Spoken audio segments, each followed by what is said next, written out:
Hoy, en Palabra y Vida,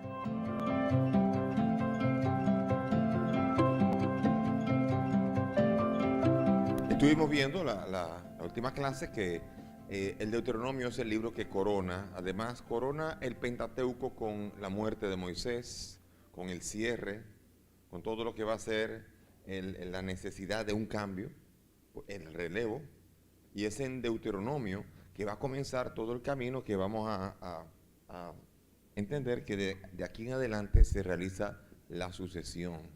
O sea que después de esos 400 años, vamos a seguir todavía aquí en el Deuteronomio, va a comenzar ahora otro libro, pero en este caso ya hemos llegado a los primeros Pentateuco, los primeros 5 libros, ¿no? Son 5. Ahora vamos a exponer según la Biblia de Jerusalén, pero la forma de agrupar los libros depende mucho de la Biblia. No es lo mismo como la agrupa la Biblia de Jerusalén, como la agrupa la Biblia española y las diferentes Biblias. La Biblia de Jerusalén entiende que hay libros que se llaman históricos. Históricos no en el sentido de que son historia como la entendemos nosotros, sino que son libros que pretenden hacer una exposición de algo independientemente de lo que quieren hacer. O sea, por ejemplo, una fábula tiene un carácter histórico porque narra algo, independientemente de que no pretenda que lo que ocurrió es un hecho histórico que ocurrió tal y como es narrado, pero tiene un carácter histórico porque es una narración.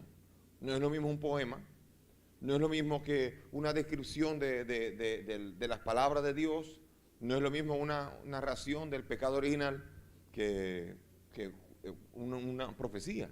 Cualquier cosa de esa tiene situaciones diversas. Por tanto, la Biblia de Jerusalén abarca los libros históricos y son para ella 16 los libros históricos.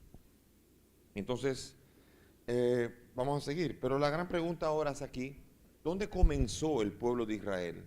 El pueblo de Israel nació, no fue en Egipto, ni nació con Abraham. El pueblo de Israel se nace y se toma conciencia normalmente. Nosotros tomamos conciencia de las cosas en los tiempos de crisis. En los momentos de crisis es cuando uno se detiene a mirar qué está pasando, qué fue lo que pasó. Y uno evalúa qué me pasó, por qué llegué a esto. Y por tanto, el momento del Sinaí es el momento en el que el pueblo de Israel en Éxodo 19, se descubre como pueblo. Cuando sube al Sinaí, cuando hacen el pacto, cuando Moisés trae las tablas, es cuando el pueblo ya ha comenzado a saber lo que va a pasar durante 40 años. Ha entrado en el desierto. Uno lee la historia y uno cree que está todo cerca. No sé quién ha viajado a Tierra Santa. Y créanme que de Egipto al Sinaí, créanme que es un camino que parece corto, pero llegar al Sinaí en autobús ya es un tremendo tramo. No me imagino cómo de ser a pie, arreando con el ganado, con toda la gente, con los niños, ancianos, con todo el mundo, caminando para allá. Ya comienzan a experimentar las penurias que después van a seguir experimentando camino hacia la Transjordania, por donde van a pasar 40 años. Y allí, en medio del desierto, comienzan a encontrarse. Cuando uno está en medio de cosas, uno no descubre la riqueza. Un matrimonio cuando hay mucha gente alrededor, muchas cosas, mucho trabajo, no hay manera de encontrarse. Es cuando no hay nada. En un momento en que el matrimonio estamos tú y yo. Hola. Y allí el matrimonio tiene que encontrarse. Y es allí el matrimonio donde puede tener identidad. Cuando se va todo lo que está alrededor. Y el desierto es eso. El desierto es una experiencia de que todo lo demás se va. Quedo yo solo en el camino del desierto. Quedamos nosotros con Dios. ¿Y quién es Dios para nosotros? ¿Y quiénes somos nosotros para Dios? Y ese es el momento en que nace. En el Sinaí va a nacer el pueblo de Israel. Y después también, aquí entonces, una vez que nace, aquí como pueblo de Israel, hay 2 nacimientos. Hay 2 promesas. Una promesa que es la de Abraham. La promesa de Abraham es una promesa universal. En ti serán bendecidas todas las naciones. Y aquí, en el Sinaí, Dios acaba de elegir a Israel como un pueblo de su propiedad. ¿Eso quiere decir que los demás pueblos no son de la propiedad de Dios? Una gran pregunta. Porque ahora nosotros que no somos judíos, ni estábamos por ahí. La gran pregunta, entonces, ¿qué soy yo? O sea, ¿soy parte de qué? ¿De la herencia de Israel? ¿O de la herencia de Moisés? ¿O de la herencia de Abraham? Y aquí veremos nosotros cómo Jesús va a tener mucho mayor gusto en explicar la necesidad de entender que somos herencia de Abraham, de una bendición que viene hacia el mundo entero, hacia todas las naciones, universal. No es una bendición que simplemente, en esa bendición Israel, es Israel el que ha sido bendecido, es Israel que ha nacido como pueblo, pero todos los pueblos tienen que nacer también, y tienen que encontrarse con el Dios que bendice a todas las naciones. Hay un choque aquí entre Abraham, una bendición universal, y Moisés, una bendición al pueblo. Y de Moisés va a salir la actitud constante del pueblo de Israel de entender que todos los pueblos tienen que circuncidarse, tienen que hacerse judíos, tienen que venir para acá, tienen que confluir al monte Sión. Todas las naciones tienen que confluir al monte Sión, y surge lo que se llama la necesidad de que Israel sea la cabeza de todas las naciones y en quien van a ser bendecidas todas las naciones. Y con ello va a culminar en una experiencia de que nosotros somos el pueblo elegido. Bueno, no sé, falta saber si usted se puede enorgullecer de la forma en cómo fue elegido. O sea, de ahí surgió un hombre, surgió el Hijo de Dios, que llega y se encarna en el pueblo de Israel, y ustedes lo matan. No sé, qué bonito usted encuentra como usted ha sido el pueblo elegido para que en esa experiencia usted de parte. ¿Quién es? ¿Usted quién es? Usted forma parte de los que mataron al Salvador. O sea que vaya elección. No estoy hablando aquí de que sea algo muy hermoso para poder enorgullecerse de esto. Entonces aquí van a surgir las 10 palabras, 10 mandamientos. Le llamamos mandamientos normalmente, pero en verdad son Haddebarim Adonai, las palabras de Dios. Son 10 palabras, 10 pronunciamientos de Dios. Acuérdense que en el Antiguo Testamento Dios es tan poderoso que crea hablando. En el principio Él dijo, hágase la luz. Solamente bastaba con decirlo y su palabra creaba. Se hizo la luz. Hágase. Dios hablando crea. Y Dios hablando manda. Y Dios hablando manda un pueblo, crea un pueblo. Por tanto, la palabra de Dios es la que está sosteniendo las 10 palabras. No matarás, no robarás, al Señor tu Dios adorarás, amarás al Señor con todo tu corazón, con toda tu mente. Son 10 palabras, 10 características, una nueva creación del israelita justo. Cómo actúa el hombre justo, el ser justo, actúa cuando Dios le dice cómo tiene que ser. Y las 10 palabras son una nueva creación que, claro, después en el tiempo la ley no va a producir en sí mismo ese hombre nuevo. La ley se va a quedar allí como una realidad que deberíamos vivir y que solamente va a poder ser vivida cuando llegue el Mesías, el Señor, y derrame el Espíritu Santo sobre todo el pueblo de Dios. Y entonces el pueblo de Dios comenzará a vivir los mandamientos como un instinto natural interior. Entonces, por esto la palabra de Dios es poderosa. Hágase Israel, y se hizo. Es importante entender que Israel conoció su debilidad, su esclavitud, para conocer al Dios vivo. Antes de seguir, es importante ver las versiones de la Biblia, porque veo que hay Biblias diferentes aquí para leer. En general todas tienen algo bueno y algo malo, alguna carencia y alguna riqueza, todas. Por ejemplo, hay versiones que son bastante científicas, versiones de la Biblia. Para mí la mejor, la más científica de todas es la Cantera Iglesias. Cantera e Iglesias son 2 apellidos normalmente de personas que tradujeron. Normalmente casi siempre es en equipo que se traduce. Cantera e Iglesias, y hay otra que se llama Nácar Colunga. Otra, son 2 apellidos también. Y está la Biblia de América. Son versiones científicas que tienen lo que se llama el aparato crítico. ¿Por qué? Porque cuando la Biblia aparece, no aparece una sola versión. A veces aparecen variantes. Créanme que no es fácil cuando tienen que reproducir un texto. ¿En qué se hace? Es en papel de... No, es en piel. Y tienen que reproducirlo. Y los errores se dan. Y las añadiduras se ponen y se quitan. Y hay variantes. Y la ciencia bíblica permite entender por qué se añadió, por qué se quitó, cuál es el criterio. Pero entonces las Biblias científicas son las que dicen las variantes que hay y explican por qué pudieron ser añadidas, por qué hay esa variante.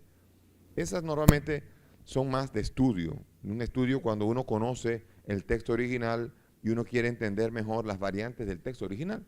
Después están las pastorales. Las pastorales son las que ayudan más a lo que se llamaría el estudio de una persona que no ha hecho estudios en teología bíblica, que no ha hecho demasiados estudios, pero que le puede ayudar mucho más.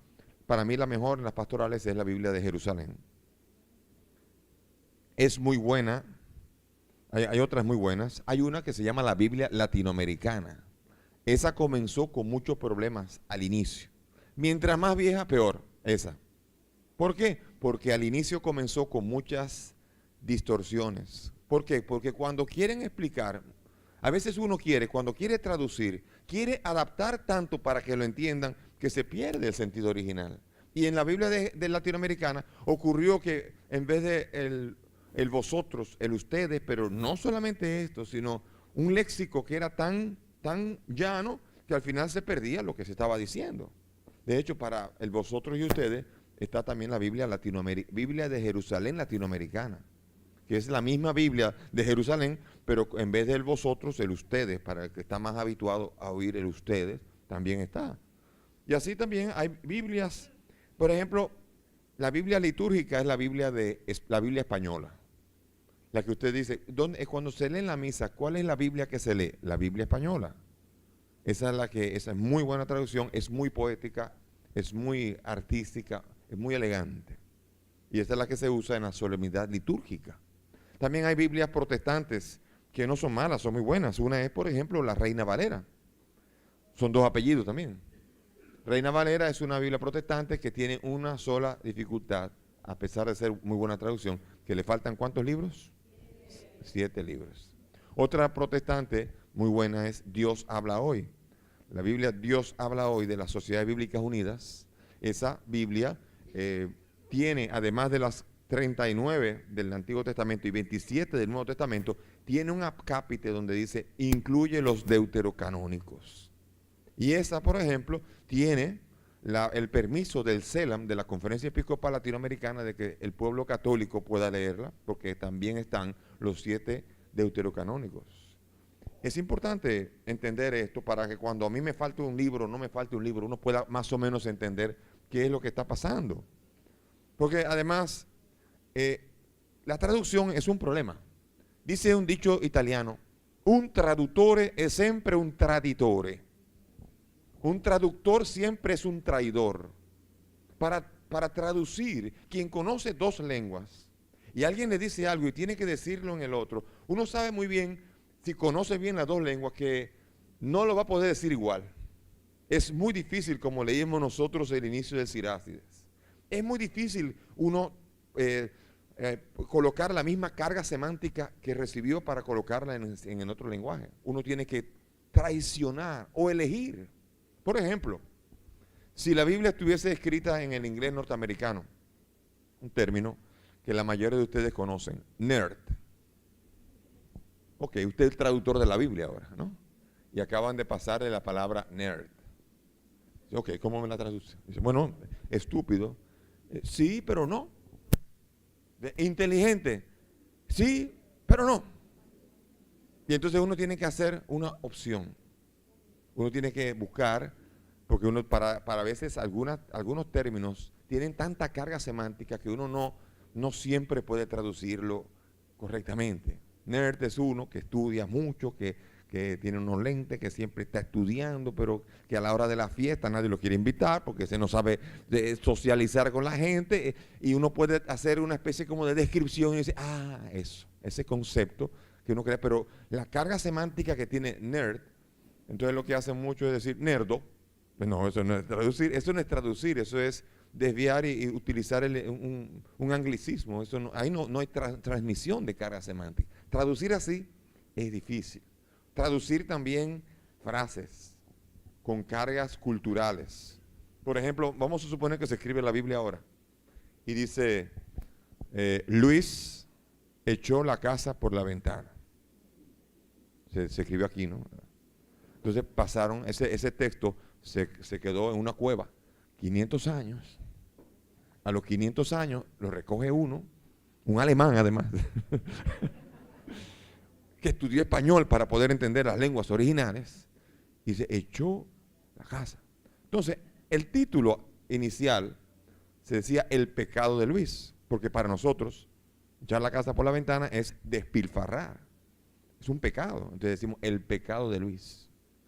Pero el alemán agarra esa Biblia y dice, pero la casa por la ventana, eso es un milagro. Entonces, ¿cómo le llamamos al título de ese capítulo? El milagro de Luis. ¿Por qué? Porque no estamos llevando la frase, entendiendo la carga que se está diciendo, y entonces estamos traicionando. Por eso un traductor es siempre un traditore. Tiene que aprender a traicionar lo menos posible. Por eso es muy importante conocer no solamente el griego o el hebreo, la Biblia en el texto original, sino las cargas semánticas que normalmente se usaban en los tiempos en que ese texto fue escrito. No es solamente no solamente es echó la casa por la ventana. Es importante esto, porque si no, de otra manera, entonces podríamos nosotros creer que las cosas son simplemente como son. Y hay errores también. Hay un error. No sé si ustedes han visto, quien ha ido a Roma, ha visto una obra de Miguel Ángel que se llama El Moisés. El Moisés tiene, si lo han visto bien, le han puesto 2 cachos, 2 cuernos a Moisés. Y uno dice, ¿y por qué le han puesto dos cuernos a Moisés? ¿Qué significa esto? ¿Qué es lo que significa? Y resulta que el origen de eso es un origen de un error de traducción. La culpa de eso la tiene San Jerónimo, oiga eso, del siglo II. Es decir, ¿cómo tiene que ver esto con lo otro? Bien, la Biblia, la Vulgata, es una de las grandes traducciones de la Biblia. Un traduttore, siempre un traditore. San Jerónimo tradujo la Biblia de una manera extraordinaria, pero hubo un error en un punto, y fue cuando Moisés bajó de la montaña. Hay una palabra, en hebreo no se pronuncia, no hay vocales. Entonces aquí hay una kof, aquí hay una resh, aquí hay una nun, o sea, y entonces uno supone, por ejemplo, cuando uno escribe, si uno escribiera en español sería la casa de Luis, y uno debe suponer que ahí dice la casa de Luis. Puede haber un error en eso, y aquí lo hubo. En este Karan o Keren, dependiendo de lo que dice, cuando uno ahora en la transliteración uno hace así, Karan, eso significa rayo de luz, brillo. Entonces, la cara de Moisés brillaba, tenía destellos de luz cuando bajó del monte. Pero si en vez de Karan, hay un problema serio, usted pone Keren, entonces ahí, eso se llaman cuernos. Keren es cuerno. Entonces, San Jerónimo agarra dice, y cuando se dice en latín, se dice, et habeam cornuam. Él dijo, y tenía cuernos. Así está, cuando ustedes buscan la Biblia, este fue el gran maco, el gran error de San Jerónimo, después de una excelente Biblia, porque no toda obra maestra, toda obra maestra tiene que tener algún error. El error de él fue unos cuernos que se metieron donde no iban.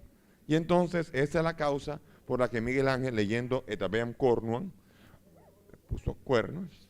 Y ahí están los cuernos. Los cuernos de Moisés vienen de un error en la Biblia. Fíjense, si eso ocurre en el arte, puede ocurrir en la guerra, y puede ocurrir en cualquier cosa, y puede ocurrir en los prejuicios, y puede ocurrir en cualquier realidad en la que uno, leyendo la Biblia, puede no estarle dando el sentido original y no va al origen del problema. Simplemente se queda en, no, la Biblia dice cuernos, así que cuernos. porque yo sé leer en latín y esta es la traducción mía, esa es la traducción en latín. Vamos a abrir, porque no podemos hacer así, no podemos cerrar nuestra mente y quedarnos con los errores que nuestra mente y nuestra época abrazan y quedarnos en él. Por eso es importante abrir un poco más. Entonces, cuidado con canonizar una sola versión. Uno puede tener su favorita.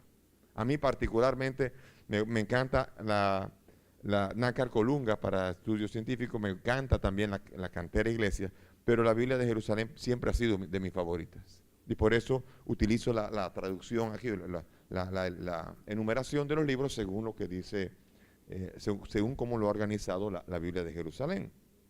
Pero lo importante es el texto recibido, el textus receptus, el que uno recibe y que uno tiene que trabajar.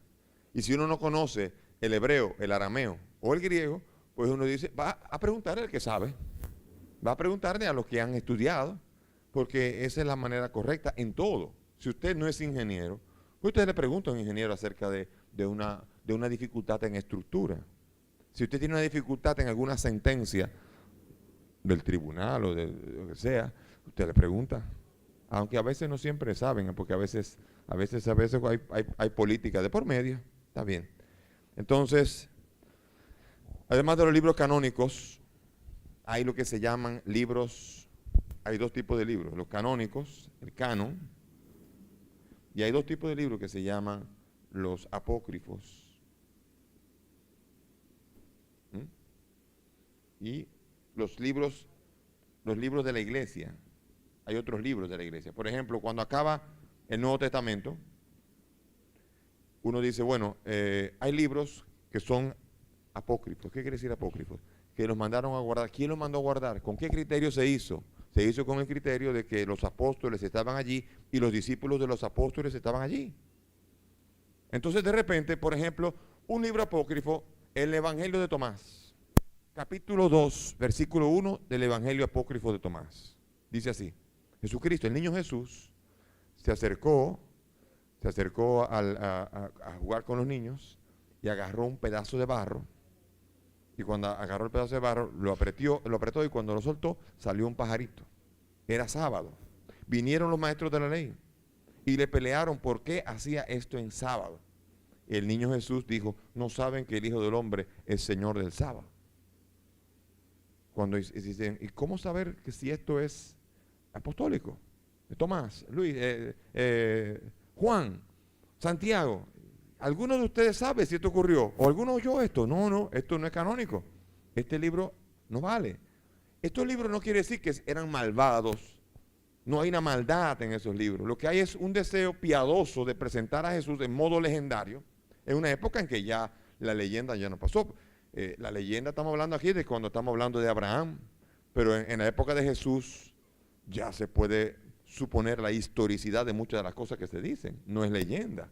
Por lo tanto, eso es un relato legendario de una realidad que no tiene ninguna finalidad, sino solamente presentar a Jesús de una manera poderosa, pero de una manera errada, que no ayuda, porque no presenta el ministerio de Jesús adecuadamente. Y presenta una especie de taumaturgia de Jesús fuera de lugar. O sea, una capacidad de hacer milagros fuera de sitio, sin una finalidad. Cuando Jesús, cada vez que hacía un milagro, o una señal, tenía la finalidad muy específica. Cuando curó a uno, le dijo, para que vean que el Hijo del Hombre tiene poder para perdonar pecados, a ti te digo, levántate y anda. Marcos, capítulo 2. Y se levantó y la gente dice, como él dijo eso, ahora él tiene poder para perdonar pecados. Entonces la levantada de la camilla es una señal que tiene un significado. Ok. Pero este milagrito aparecería a Jesús fuera de tono. Y eso ocurría bastante. Evangelio de Santiago, Evangelio de Tomás, Apocalipsis de Pedro, un montón de libros fantasiosos, deseosos de presentar una piedad que no ayudaba, fueron mandados a guardar, apócrifos escondidos. Otra cosa son los libros de la iglesia, que son los continuadores, los padres de la iglesia, que continuaron la obra de los apóstoles con libros que no son canónicos, pero que van a ser libros válidos para seguir nosotros alimentándonos del caminar de la iglesia. ¿Sabías que? Fue un religioso español converso al protestantismo, famoso por realizar la muy reconocida traducción castellana de la Biblia llamada la Biblia del Oso, que fue la primera traducción de la Biblia abiertamente protestante hecha al castellano. Ya regresamos.